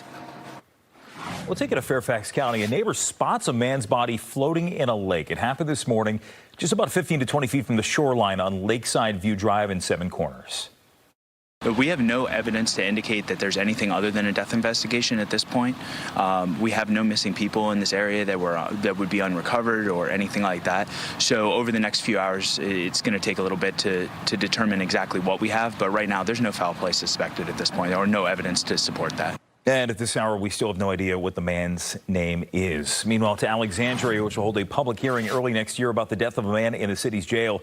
32-year-old Alan Tucker of Woodbridge was arrested for public intoxication back in August. He'd asked to be taken to the hospital repeatedly, but died in the police cruiser as it was parked at the jail for some 40 minutes. ALX Now reports an investigation into that death is now in its final stages. All right, let's get in another check here with Mike. And this weekend, I've been seeing some of your messages there on X saying that there's a potential for some winter weather. Yeah, absolutely. And it looks like late Saturday night, right on to about sunrise Sunday. It looks like it's mostly going to be an overnight system, and we may wake up to a couple inches of snow. Now, it's still a few days away. We'll have to adjust the totals, who's going to get what here in the days ahead. But I'll show you some of the modeling we have in just a moment. Winter pattern yet locked in and even getting reinforced as we head through the course of this weekend. Temperatures right now winter-like. 32, Martinsburg, Hagerstown, Youngstown below freezing there. Cumberland at 30. 36 for Culpeper, 38 Fredericksburg and Londontown, D.C. and Annapolis checking in at 36 degrees. You factor in the winds, which have just been kind of nasty most of today. Feels like 28 D.C., 25 Dulles. Teens there, Hagerstown 19, feeling like 20 up in Cumberland, 33 for Londontown. So expect a cold night. You just kind of see that cold that's locked in across the Northeast, Midwest, and Mid-Atlantic states. And then you get up north of the United States border there into Western Canada. And this core of cold has been brutal up here in Northwest Canada with air temperatures around 50 degrees below zero. That is extreme cold. And it's part of this that's going to break up. We're not going to see 50 below zero here in D.C. That's a guarantee. But some of that cold will be making its journey southward, and it's along the leading edge of that cold that we could spin up a little bit of a storm. It's not going to be a nor'easter, but there is the potential for a few inches of snow here in D.C. by the time we get to Sunday morning. Look out across the region, satellite and radar, pretty quiet, partly cloudy to mostly clear out there right now. You get west of the Appalachians, you're hitting snow showers. There could be 1 or 2 flurries across the Maryland and West Virginia panhandle, but those don't look like they want to make it as far south as D.C. 30 overnight here in town, 20s for Dulles, Manassas, Quantico, 27 Hagerstown, 26 for Culpeper overnight. Tomorrow, Clipper system passes by. This is kind of phase 1. Now, this shouldn't do too much here in D.C. Potentially, we could see an isolated snow flurry, nothing on the ground. We're not too worried about that. Best chances of flurries and accumulating snows will be down to the far southwest of the D.C. region. We're just cold tomorrow. Thanks to that system being nearby, we'll have a good amount of cloud cover. Highs in the 20s and 30s for you. So have the jacket on all day long. You'll certainly need it. Occasional peak of sun certainly possible there, but expect temperatures to hover in the mid to upper 30s for most of the afternoon. Then we watch this system. This is kind of the leading edge of cold air dumping through the northern plains and into the Midwest. By Saturday afternoon, accumulating snows likely across Ohio and through West Virginia. Westward facing slopes could get half a foot of snow or more as this comes across. And essentially what's going to happen is energy is going to get pushed to the coastline and a weak low is going to develop. And that's what could start some snow falling across the D.C. region as we head Saturday night into the early morning hours of Sunday. Notice how thin that band is, though. So we're sort of on the razor's edge with where it's going to be. Right now, models putting down about 2 to 4 inches around the D.C. area. Caitlin will have more coming up in just a few more minutes. Guys? All right, still ahead, another special election coming to Fairfax, and it's not the only race the DMV will be watching closely. And as areas down south still reel from Hurricane Helene, a local university looking to change how storms affect you. All that and more when your News at 5 comes right back.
Welcome back. Senators on both sides of the aisle finding something they can agree with today. Changes must be made to a defense bill that would allow the military to operate the same way it has done before the deadly mid-air collision in D.C. The House advanced the legislation yesterday, but 2 amendments filed today to replace the helicopter safety provisions with a bill introduced last summer to strengthen requirements. The NTSB releasing its final report on the cause of the crash that destroyed Baltimore's Key Bridge. According to investigators, a signal wire on board that ship was installed in the wrong place and mislabeled, preventing it from properly connecting to the circuit breaker. That led to a power blackout and the crew losing control of the ship. 6 construction workers died in the collapse. The report also notes a lack of communication to warn those workers to evacuate the bridge, and there had been no assessment of the bridge's vulnerabilities. A former Maryland congressman is launching a primary challenge to take back his old seat after a failed Senate run. Democrat David Trone saying he will challenge first-term Congresswoman April McLean Delaney. Delaney ran for the job after Trone left his 6th district seat after that 2024 Senate run, where he lost in the primary to now Senator Angela Alsobrooks. Both Delaney and Trone are multimillionaires, which could mean an expensive battle ahead for Maryland's 6th district. By the way, prior to Trone holding that seat, the previous occupant was Delaney's husband, former Congressman John Delaney. There's yet another special election coming up for Fairfax voters. Delegate David Belova is stepping down from his General Assembly seat to accept an appointment from Governor-elect Abigail Spanberger. He'll now serve as Secretary of Natural and Historic Resources. His district covers Fairfax City, Oakton, and Fair Oaks. No official resignation date or election date has been yet set. As we go to break, we've learned Abrego Garcia has left immigration detention. It comes hours after a judge ordered his release. We're going to check in with Katie Barlow to explain what happens next. We're back after the break.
Vehicles. Now, the big story at this 5 o'clock hour, Kilmar Abrego Garcia now out of custody after a Maryland judge's order today. He was being held in detention in Pennsylvania. That Maryland judge, Paula Zenas, ruling ICE had no legal basis to keep Garcia detained. Let's dive deeper into this ruling with our chief legal correspondent, Katie Barlow. Katie, what's the latest update here from the Justice Department regarding this release? Well, I just checked the docket, Marina, to see if there was an update because the Judge Zenas this morning said she wanted a joint status report, both parties confirming his release or giving the status of his release by 5 p.m. I just checked the docket. There's nothing on there yet. We do know from public statements from the Trump administration saying that the judge is being partisan and saying that they will fight it tooth and nail, but that hasn't been put in a court order that we've seen yet. So as of now, we understand he has been released per the judge's order, and we haven't gotten that joint status report or any indication yet of a potential appeal. The most recent thing on the docket that I just checked was her order from this morning ordering his immediate release from custody, and it appears that the Trump administration has complied with that. And just to be clear, we mentioned the judge in the case. That is a federal judge out of Maryland, Judge Zenas. As we look at this case now, Katie, as we move ahead and we look at this decision, I mean, what was behind this? Because this has been going on now for months, so why now? You're right, Jim, and she's been holding a number of hearings for months trying to get to the bottom of this. And the main question that she's had from the beginning, and she's asked DOJ, is do you have a final order of removal? A final order of removal is basically an order from an immigration judge that says this individual will be removed and is subject to removal to this specific country. Now, what we know from what's happened going all the way back to May is that he was unlawfully removed to El Salvador, his home country. The reason why that was unlawful is because an immigration judge had said that he couldn't be removed to El Salvador because he faced persecution there or had demonstrated a reasonable fear of persecution there. And what DOJ tried to argue here was, okay, the judge said he was removable but couldn't be removed to El Salvador. That's basically the same thing as a removal order, which is saying that he could go to another country. But the judge said, no, that's not the case. In fact, she asked DOJ multiple times for a removal order specifying the country where he would be sent and never got one. And so she cited, I believe it was 4 different Supreme Court cases today saying that the Supreme Court has clearly delineated between this withholding from removal, basically saying he can't go to El Salvador, and an actual removal order, which we've never seen from DHS or from DOJ in this case. And that was the basis of her reasoning today, that because there was no removal order, he couldn't be detained by ICE right now. All right. Well, the government is saying that this is activism judge saying that Paula Zenas acted unlawfully here. What's next here? Is there an appellate process? They do go after the fact that she was appointed by President Barack Obama. And the next step in the process could be a number of things.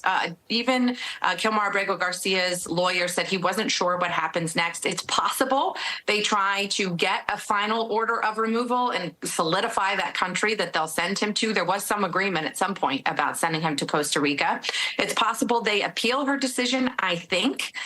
They could go up to the Fourth Circuit, although that's not necessarily certain, and they've made no moves to do so thus far, or they could let it lie, and he's still facing criminal charges in Tennessee. So he's not going to be free out in the world. He's actually subject to home confinement from that federal judge in Tennessee overseeing the human smuggling charges there, which is why he's headed back home to a home in Maryland where family members will be required to basically keep an eye on him and swore so to the court up in Tennessee.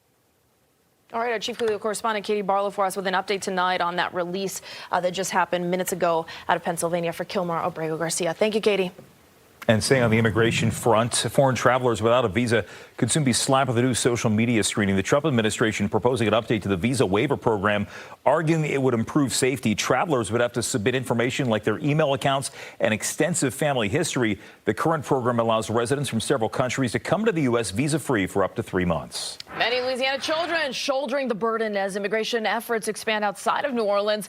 Dozens losing their guardians in the Operation Chattanooga Crunch, and now many are inheriting the burden of paying rent and putting food on the table.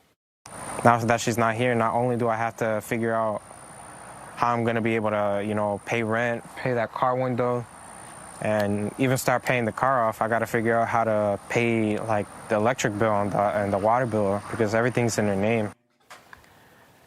And now, as this operation continues, concerns also seen in the child care field. Following President Trump's inauguration, ICE officials were told they can enter schools and child care centers during these operations. An investigation underway in Frederick County after teachers accused of inappropriate conduct. Yesterday, officials from Jameswood High School in Winchester sent a letter to parents saying they received reports a staff member may have engaged in an inappropriate relationship with a student. That teacher has since been fired. Their identity has not been released.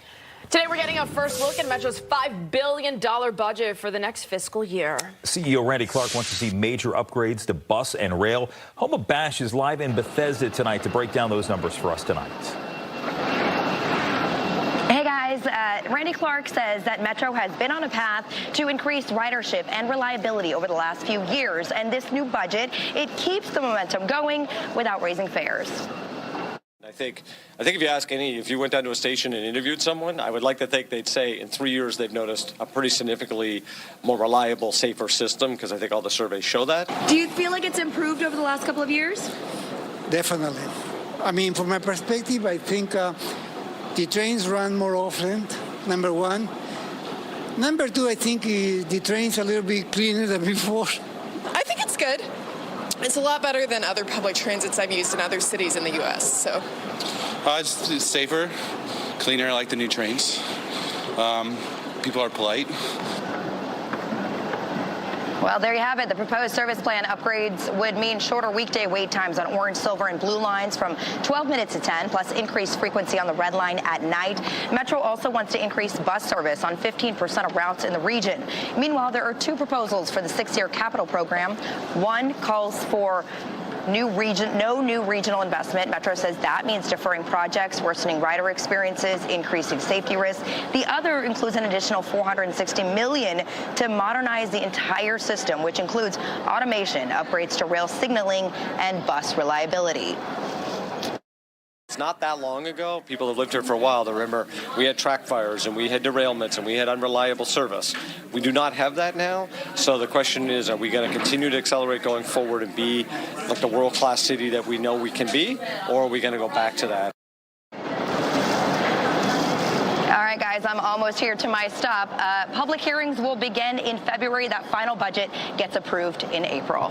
And by the way, for anybody watching, Homa is demonstrating what you should do on an escalator, which is Look back. Stand on the right, walk on the left. All right, you're done. I kept saying she's going to tip backwards. Please let this end. All right, we have much more to come here at 5 o'clock. There is a big question on the agenda when it comes to one major legal case. And a few months of President Trump's tariffs, and the numbers are in. They're costing families big.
say to all citizens of the world in this hour, and I assure you that I am very hopeful Venezuela will be free, and we will turn a country into a beacon of hope and opportunity of democracy.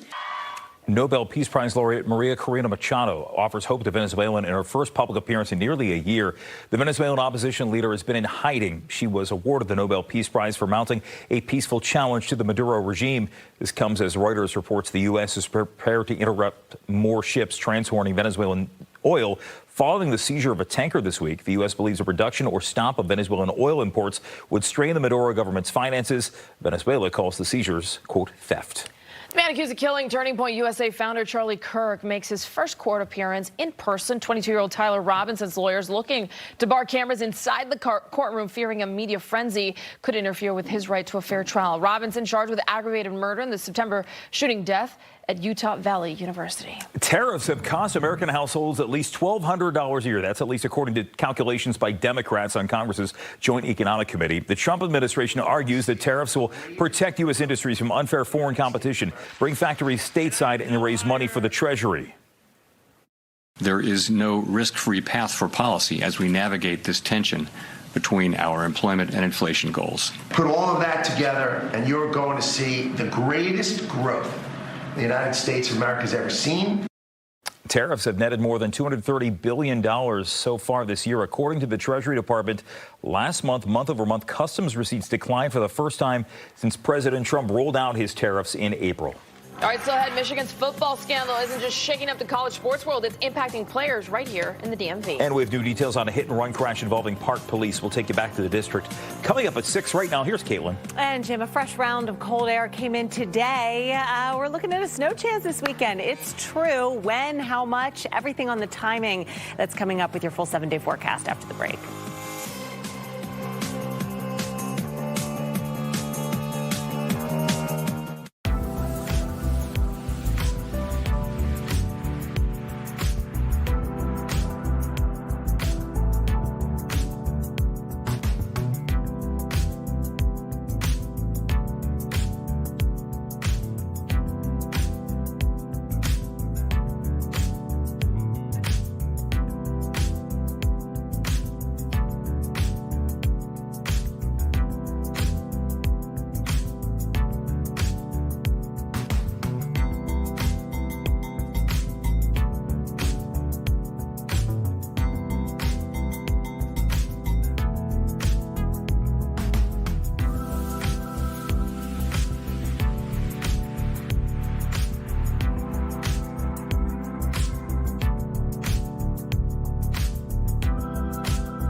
Michael Jordan's 23XI Racing and Front Row Motorsports have settled their federal antitrust cases against NASCAR.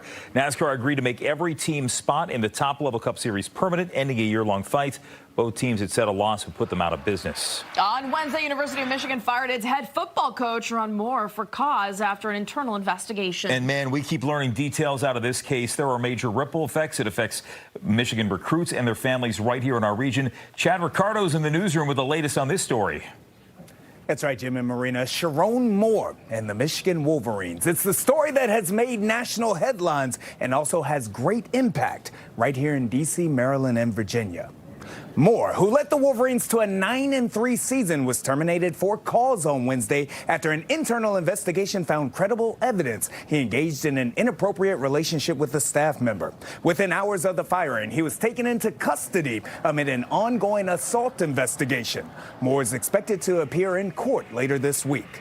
But Moore being out at one of the most prestigious and proud public universities in America isn't just about a coaching change. It's a shakeup that could impact the lives and careers of players, coaches, and recruits across the country and right here in the DMV. The 2025 Michigan Wolverines have multiple student athletes from the region on roster, and Sharon Moore had built a dynamic 2026 incoming class from the DMV as well. Tonight, all of them and their families are facing uncertainty. Insert Wolverines interim head coach Biff Poggi.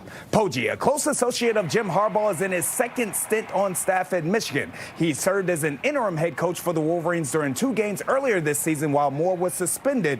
But his relationship with local student athletes goes deeper. He spent years as a championship-winning coach at Gilman School in Baltimore and helped architect a national champion at St. Francis Academy. Fox 5 heard from one of Biff's former student athletes, and he told us what the Wolverines are getting in Poggi.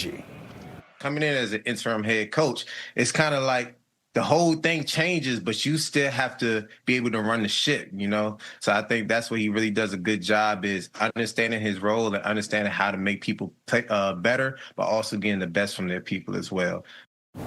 The Maize and Blue are playing in the Cheez-It Citrus Bowl. That's going down on December the 31st versus the Texas Longhorns. Coach Biff Poggi will lead the troops. No Sharon Moore, but the game goes on. Marina and Jim.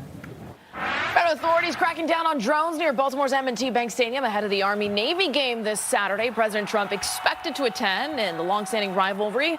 Navy, which is coming off a win last year, has 63 victories compared to Army's 55. Saturday's game starts at 3 p.m. All right, time right now is 5:49. We're going to give you a live look over at the Capitol tonight. All was quiet there for once, but there's a lot to break down. We'll keep following that for you all the way up until the final 5 at 11:30 tonight. But today, another chilly one. Yeah, it's certainly much cooler than it was yesterday, Caitlin, and already looking at the weekend, which could bring some snow for some parts of the area. Yes, I told Angie and Schmart earlier, I'm wearing my white. The frozen white. That is winter white, correct? Yeah. See if you guys get that, maybe a little quicker than they did. Just trying to let my wardrobe do the telling of the story here. But yes, we do have some snow in the forecast for this weekend.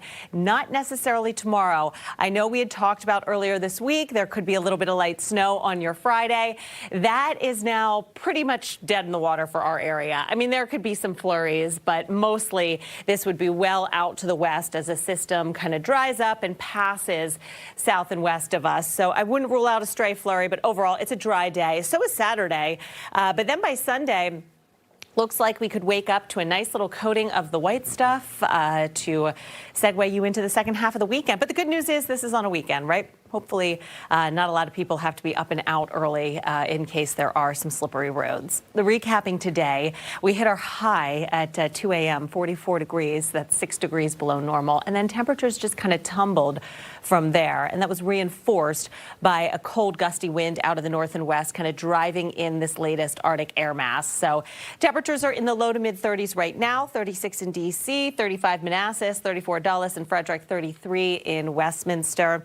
It feels feels a little colder than that with the winds, which aren't overly gusty right now, but still, even a slight breeze, you get the wind chills back down into the 20s. There's a couple snow flurries well to our north and west here, and maybe a passing one along the Mason-Dixon line is possible tonight. We had a few flurries earlier this morning, too, as that cold air came in.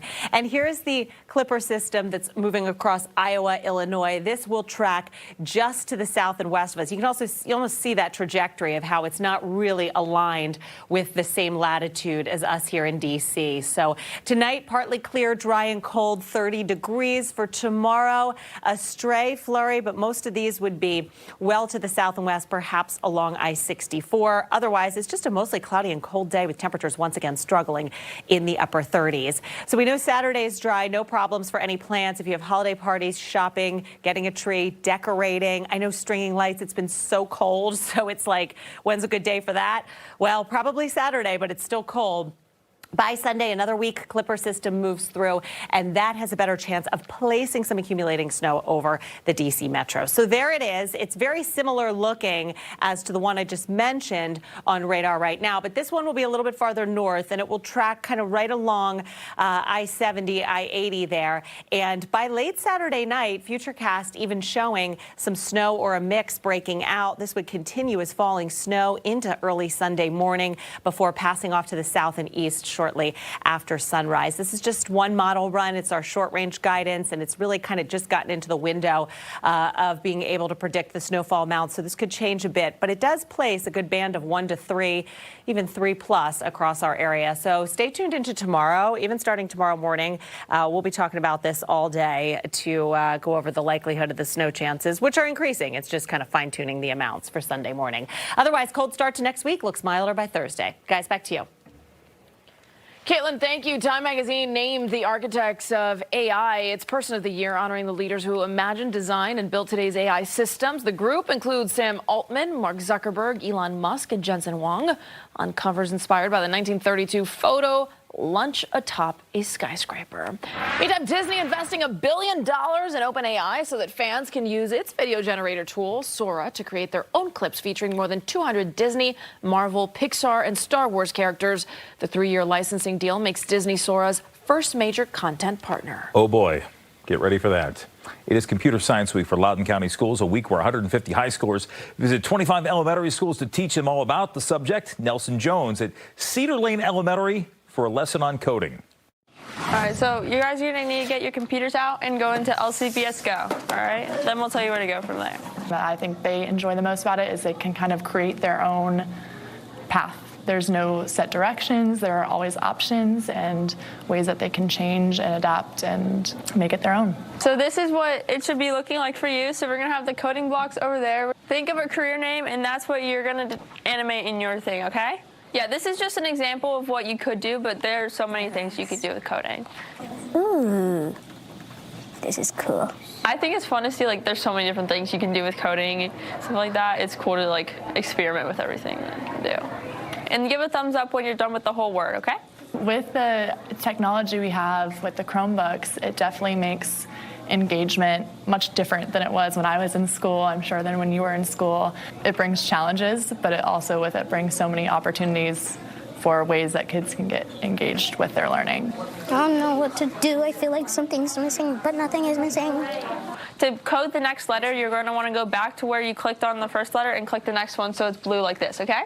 I like to create and like make things different from others. And you can drag the letters so you can see like the word that you're spelling too. They're hearing it from the high schoolers, people that they look up to, that they aspire to be like one day. It motivates them. Yeah, you're gonna wanna click this button right here, okay? Yeah, you can do a city. That'd be a good one. I like it, nice. Beautiful, Michael. All right, do you need help picking backgrounds? Yeah, what's your career? Chef? Oh, that's a good one. It's like a kitchen. Nelson Jones bringing us that story tonight. Still to come, remember how we just talked about, we talked about AI a moment ago. A Virginia school is now tasked with changing what we know about hurricanes. We're back after this.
The chair of a new congressional task force demanding tech companies detail how AI factored into this year's layoffs. So far this year, more than 54,000 job cuts have been linked to AI, with black workers disproportionately affected. Companies like Amazon, Microsoft, Google, Meta, and IBM have until the end of the month to respond. A winter storm ripping through Gaza, impacting hundreds of families living in tents after they were displaced by the war. Local officials say that there were major issues while responding due to ongoing fuel shortages and storm damage to equipment. And Virginia Tech will lead a new federal study into how Hurricane Helene reshaped Appalachia's rivers, forests, and habitats, with North Carolina and Southwest Virginia as the first focus areas. The university won an $8.8 million USDA grant and will deploy field teams early next year to find long-term fixes. All right. Well, we've got a little bit of a fun show on 7 o'clock on Like It or Not. Tune in for that. The 6 starts right now. Right now at 6, Kilmar Abrego Garcia released, a Maryland judge saying the government can no longer keep him in custody. What's next in the deportation fight? Winter weather on the horizon, the chances for snow rising. We've got your full forecast. And a tense school board meeting underway in Montgomery County. Parents speaking out against proposed boundaries. The reason why. The 6 starts right now.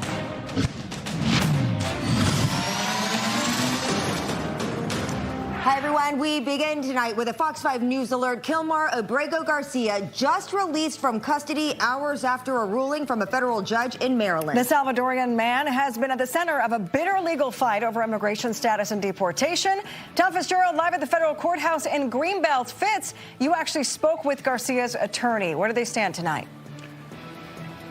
Well, tonight, this is a major break in this ongoing legal odyssey. Judge Paula Innes today here in Greenbelt ruled that Immigration and Customs Enforcement had no legal basis to detain Kilmar Abrego Garcia, and as such ordered this morning that he be released from a Pennsylvania detention center, and that is what has happened in just the last hour. He is now a free man.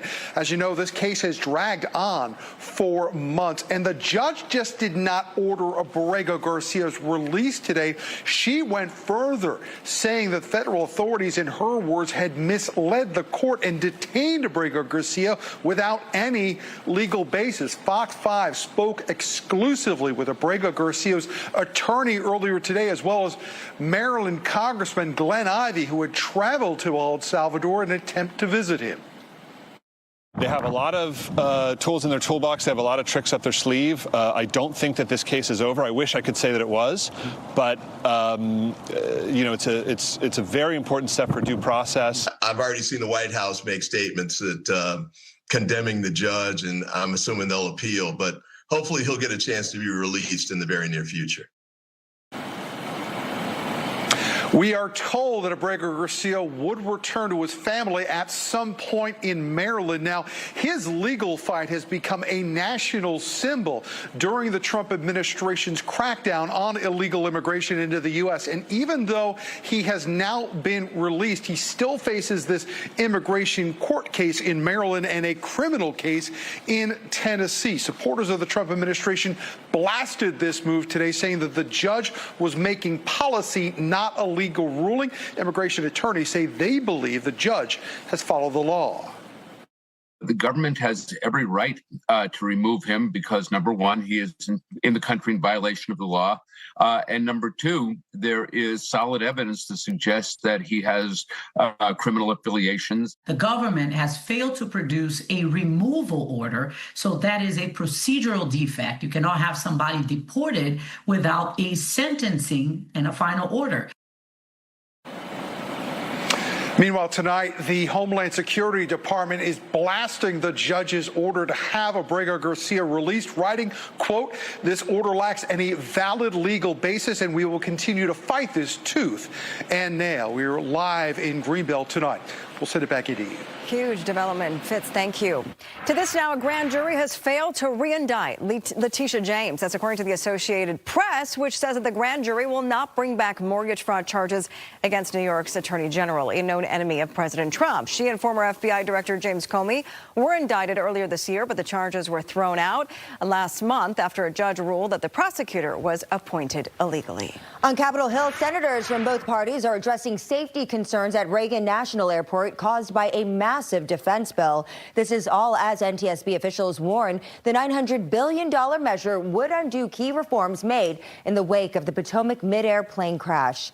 The House advanced that legislation yesterday, which would allow military helicopters to fly in the compact D.C. airspace.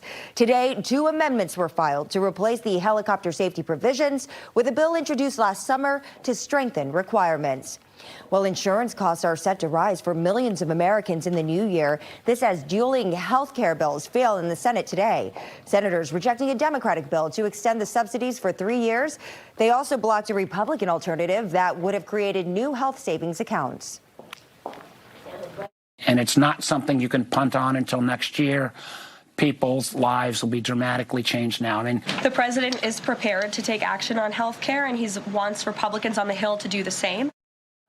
The House may vote on bipartisan proposals in a matter of days after the sponsors went around the GOP leadership team, which has yet to reveal its own plan. All right, another big story that we're following, of course, is the weather as we take a live look outside from our Stax DC camera. Always a gorgeous shot there. But yes, I think Caitlin Roth is giving us a little clue with what the color that she is wearing to be prepared for maybe some white stuff. Snowball fight incoming. That's a subliminal message, yeah. I like to tell the story without telling the story. Just you got a little white hidden in there, too. You know it's coming. Right. I know, just a little bit. Yeah, but we all know the thing about the DMV, depending where you live, depends on what you get. It's so true. Right. And it does look like, though, Sunday morning, that's the time frame, everybody will see snow. They won't see a lot, yeah, but they should all see snow. Enough to stick. Enough to stick, yeah. Not a lot, but kind of like last Friday, ladies, where we had our first inch of snow for the season, and it was cold enough to support that anyone who saw the precipitation only saw snow. We could have initially a little mix late Saturday night, but this is now starting to lock in more as a light snow event for the D.C. Metro. The wintry pattern itself has been locked in for weeks. We got a reinforcing shot of it today with cold, blustery winds that allowed temperatures to fall throughout the day. Right now, it's 35 degrees at Reagan National under clear skies. Winds sustained at 13 miles an hour. That dew point at 12, so some really dry Arctic air overhead. Elsewhere, you're looking at temperatures in the 30s, and the wind chills are probably in about the mid to upper 20s.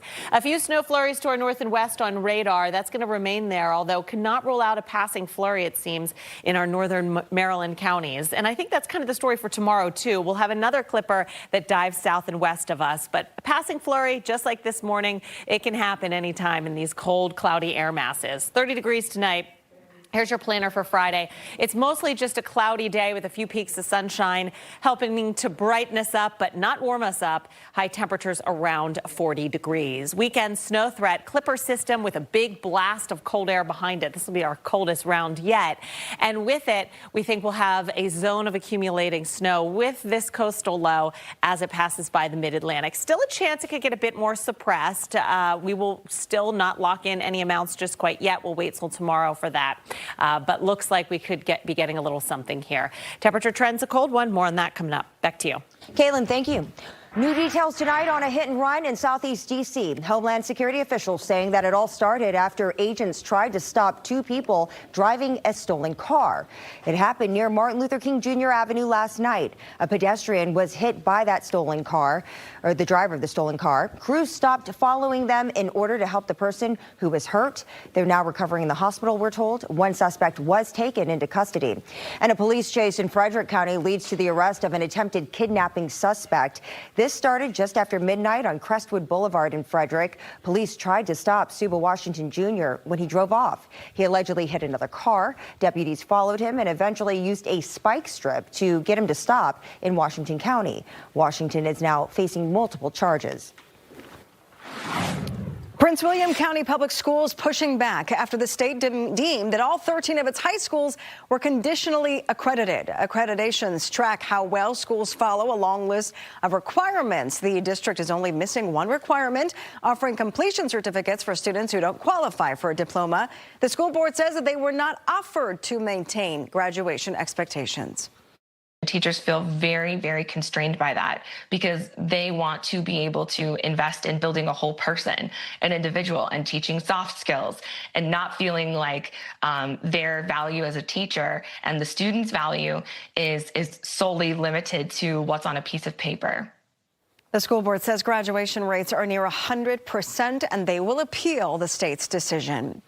Meanwhile, Gaithersburg families say that they helped fund a brand new high school with their tax dollars that their kids could now be entirely pushed out of, while students from other schools could be brought in. A passionate MCPS school board meeting underway right now. Let's get to Sydney Persing live with the very latest on this big issue in Gaithersburg. I know a lot of these parents are very frustrated. Sydney.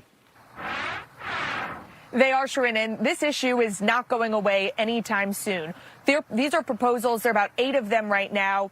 And all of those proposals, they could affect kids in all corners of Montgomery County Public Schools, the largest district in the state of Maryland. Right now, there are a lot of families that feel quite anxious because they don't know if their kids are going to move schools or stay where they are. So there's a lot of background to this. I just want to explain to our viewers how we got here. So MCPS has put forward multiple options to redraw attendance zones in the district. Again, there are 8 on the table right now. MCPS says that the goal is to address overcrowding, expand and reopen existing schools, save millions of dollars, and address a backlog of billions of dollars in construction needs. But parents and students, they have packed several meetings on fire about these proposals, namely the proposal to use Crown High School, the brand new, still under construction school in Gaithersburg, as a holding school for other schools in the county as they undergo those needed renovations. And that could mean moving students from other district schools to Crown temporarily or even permanently, depending on which proposal you're looking at. So some Gaithersburg families, like those with kids at Fields Road Elementary, for example, they say they helped pay for Crown through impact taxes,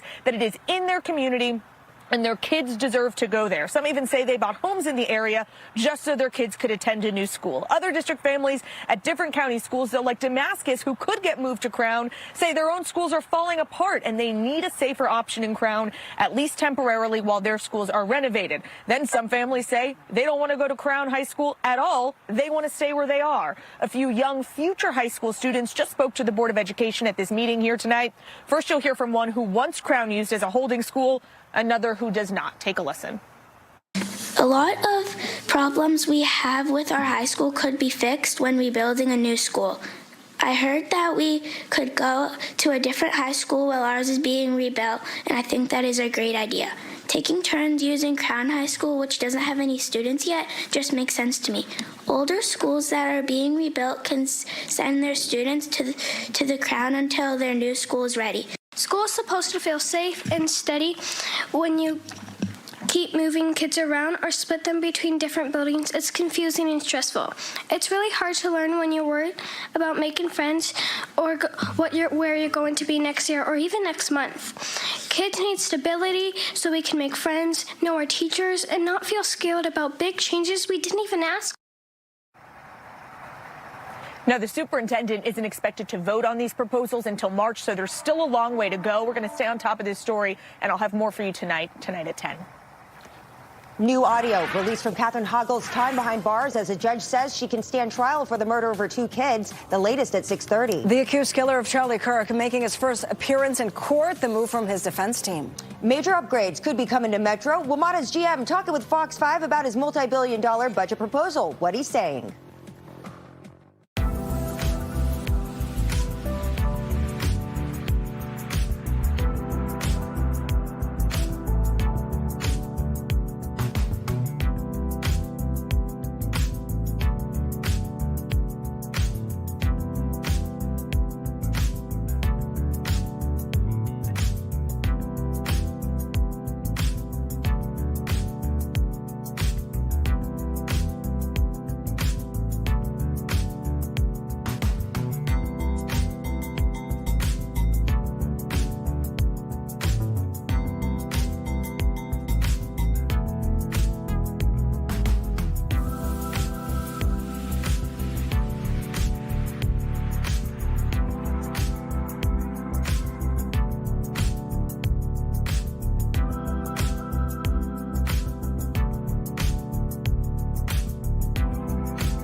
Today, the man accused of killing conservative political activist Charlie Kirk making his first in-person court appearance. Attorneys for 22-year-old Tyler Robinson want to bar cameras inside of the courtroom, fearing a media frenzy could interfere with his right to a fair trial. Robinson is charged with aggravated murder for the September shooting on campus at Utah Valley University.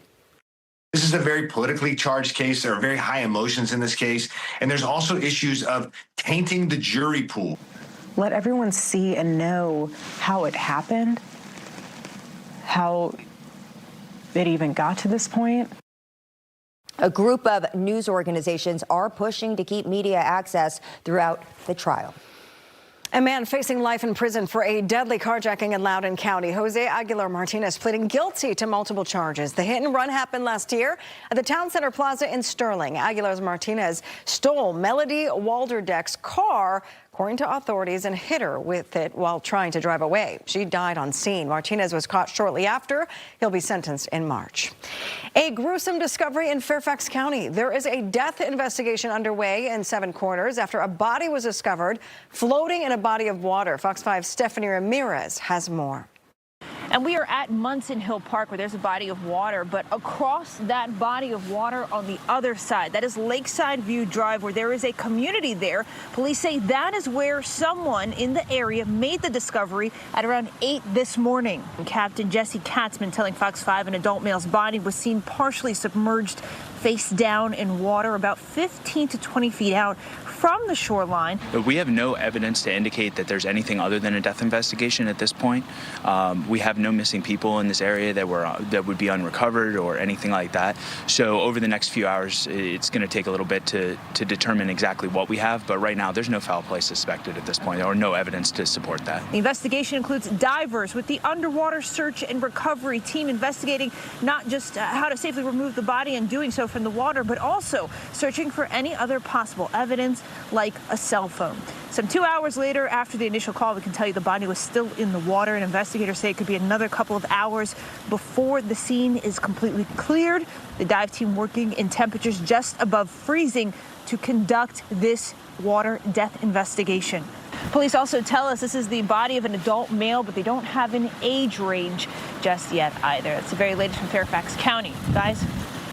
All right. See the wind blowing right behind Stephanie there. Yeah, it was blowing today, okay? It was hustling and bustling out there. It was cold. The chill was in the air. And now it looks like we can prepare for a little extra. I know. A little extra in the air. Something else in the air tonight. I will say last Friday's snowfall was really pretty in most areas. It was a nice, way that it, hit us. How's Sunday going to look? I mean, how much snow are we talking about? It'll be very similar to Friday. I think pretty, I think light, and even better, it's a Sunday. Great. Right, so I know. No delays. Maybe church, right? Maybe exactly. Early, and it'll be early enough, though, that I think, we can start moving about pretty quickly. So if there's an ideal time to snow, it's probably overnight Saturday into Sunday. This is perfect. Okay. And then ending by like 9 a.m., right? It's perfect. So, and if you need an excuse to, sleep on in and don't get up and do anything too early, there you go. Sunday seemed to be, or should be, made for snow days, as they hopefully are the least impactful. That being said, we were talking about all week the chance for a little bit of snow maybe on Friday. That's pretty much not going to happen. I mean, there could be a flurry or two, and any snow showers will be pretty far to our south and west, as a clipper system just does not really hold together for the mid-Atlantic. Saturday is cold but dry, and this snow would be falling overnight into early Sunday morning. We've been watching this chance for a while too, and now as we get into the short-range model guidance, there seems to be a decent amount of consensus. Still a little tough to say exactly where and how much, but I think we have a decent range of an inch or two. So not a big storm, and it shouldn't be anything too substantial. Here's a look at our almanac for today. Low of 35, high of 44. That was at about 2 a.m. So temperatures just fell from there. And right now we're back to 35 in D.C., 30 in New York, 28 in Boston, teens, Burlington, Binghamton, 25 in Pittsburgh, and 24 in Detroit. There's a clipper system right now out across the Midwest. By the way, there's also some snow showers 2-hour north and west coming off the lake. So a very wintry looking map here. This is the clipper that you can just tell by the trajectory is going to end up diving south of our area, and it will have issues even crossing the mountains. So that's the one that will give us at the most a few flurries to central Virginia tomorrow afternoon. Clipper systems, they originate from Western Canada and are usually quite moisture starved, so they don't really have a lot of oomph to them. They don't lay down a lot of snowfall, and they do have trouble crossing big terrains like the Appalachian Mountains. But the next one should deliver for us. So for your Friday, flurries are south and west of D.C. We might actually get into a period of sunshine in the afternoon. Temperatures in the upper 30s, though. It won't be anything too warm. By Saturday, clouds are back, 46 degrees. And then on Sunday is our best chance to see that snow. Now, we added in a little rain snow icon here for late Saturday because it does seem like if some of this short range guidance is correct, the precipitation could start like 9, 10 o'clock, and then it could be mixed at first before changing to snow. Here's the big picture. Futurecast shows clipper number 1. That's for tonight into tomorrow, diving southward and wringing itself out over southern Virginia. And then there's that chance of sunshine in the afternoon tomorrow. Clouds return Saturday. The first hint of a sprinkle showing up between 5 and 6 Saturday night. Better chance of snow coming in later near midnight. So if you're up late, you could see it begin if this timing holds. And then a decent band of snow sits over us for a few hours. And if this all goes according to plan, we'd be waking up to the snow probably being over, but several inches could be on the ground. So that model I just showed you laying down a swath of 1 to 3 to even locally up to 4 inches you see there in Gaithersburg. And that zone could wobble a bit. So we'll fine tune things and put out a snowfall map for you probably by this time tomorrow afternoon. Some good news if this has been way too much cold and snow for you, way too much winter. There are signs in the extended forecast. It's from 10 days out to 14 days out that we could get some significant warming around here. Not just normal, but above normal temperatures as we approach the holiday. In the short term, though, a fresh batch of cold air comes after that snow this weekend. Highs are only in the 30s through Tuesday, but mid-50s possible by next Thursday. Sharon and Angie, back over to you. Thank you. Cutting wait times and boosting service. Coming up, here from Metro's GM about his new multi-billion-dollar budget proposal. And a face-off on Capitol Hill over National Guard troops in D.C. What happened during a hearing today?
A protest encampment cleared from in front of Union Station. Tents removed overnight after Park Police told the anti-Trump group to make way for a renovation project. That has them questioning the timing of the clearance, arguing their First Amendment rights allowed them to stay there. The group had been camped out in front of the train station since late summer. Now, senators clashed on Capitol Hill. This over President Trump's deploying of the National Guard to cities, including D.C. Yeah, Republicans defending the move, though, saying it's needed to curb crime. Democrats claim the deployments are an abuse of military power and violate states' rights. Virginia Senator Tim Kaine questioning the legality of Guard members in the nation's capital after a recent court ruling. But if this legal order is upheld, and these were unlawful missions, these individuals shouldn't have been here.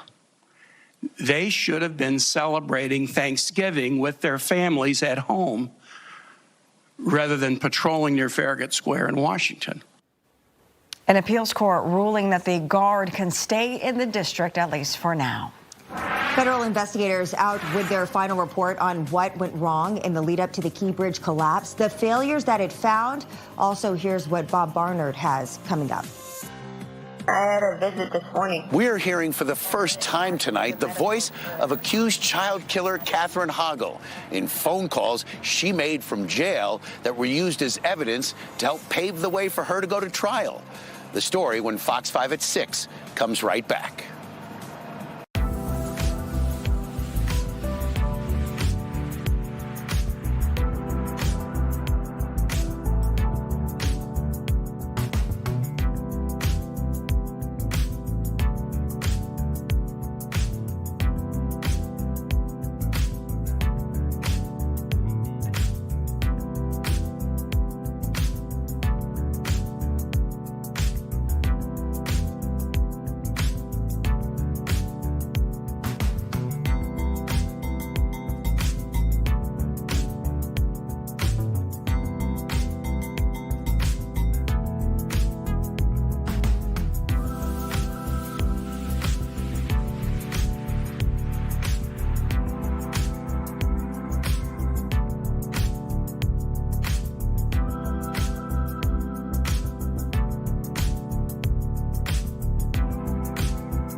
At K&G.